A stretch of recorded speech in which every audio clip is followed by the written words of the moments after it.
काला साया। यूं तो बनारस घाट अपनी खूबसूरती के लिए बहुत प्रचलित है, पर घाट के किनारे कई राज लिए बैठे हैं। ये कहानी शुरू होती है बनारस के घाट के पास बने ममता निवास से, जहाँ प्रिया लाल जोड़े में ममता के घर उसकी बहू बनकर आती है। आओ आओ बहू, घर को अपने पैरों से पवित्र करो। ममता घर की दहलीज पार कर ही रही होती है कि अचानक एक बहुत गंदी सी बास पूरे घर में फैल जाती है।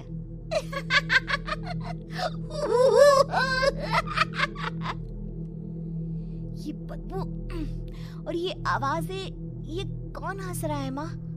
अब ये पड़ोसी ना हमारे थोड़े अलग से है। कहाँ हम शाकाहारी और ये मांस मच्छी खाने वाले। छोड़, तू ध्यान मत दे और गृह प्रवेश कर। और हाँ बहू, अपनी सास की एक बात हमेशा याद रखना, इन पड़ोसियों से तो कभी बात नहीं करेगी। अच्छे लोग नहीं है ये। अपनी सास की ये बात मानेगी ना बेटा? हाँ माँ, जो आपकी मर्जी, मैं उनसे बात नहीं करूंगी। अगले दिन प्रिया अपनी पहली रसोई बनाने रसोई घर में जाती है। ये छोटी बात तो नाक में जा रही है। एक काम करती हूँ, खिड़की खोल देती हूँ। प्रिया खिड़की खोलने जाती है। इतने जाले, लगता है इस खिड़की को कभी खोला ही नहीं गया। पर ऐसा क्यों? ओह, नॉन वेज की स्मेल आती होगी ना। 2 मिनट के लिए खोल लेती हूँ, फिर बंद कर दूंगी। प्रिया खिड़की खोलती है। खिड़की खोलते ही उसकी नजर सामने वाले घर की खिड़की पर पड़ती है, जहाँ एक लड़की खड़ी होती है। हाथों में मेहंदी, लाल रंग की साड़ी, बिल्कुल सजी धजी, मानो प्रिया की तरह ही वो भी नई नवेली बहू हो। वो प्रिया को देखकर मुस्कुराती है।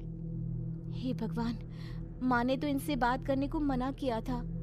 प्रिया फौरन ही खिड़की बंद कर देती है और तवे पर चढ़े रोटी की ओर देखने लगती है, पर वहाँ रोटी न होकर मछली पड़ी होती है।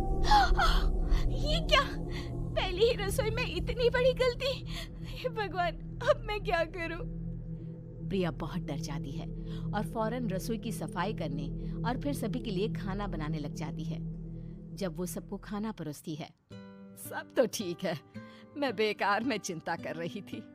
हे भगवान, ऐसे ही बस अपनी कृपा बनाए रखना।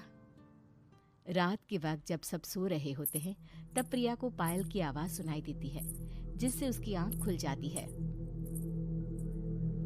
ये पायल की आवाज कहाँ से आ रही है? प्रिया उठकर उस आवाज के पीछे छत की सीढ़ियों तक जाती है। तभी उसे बच्चे के रोने की आवाज आती है। प्रिया छत पर जाती है तो क्या देखती है?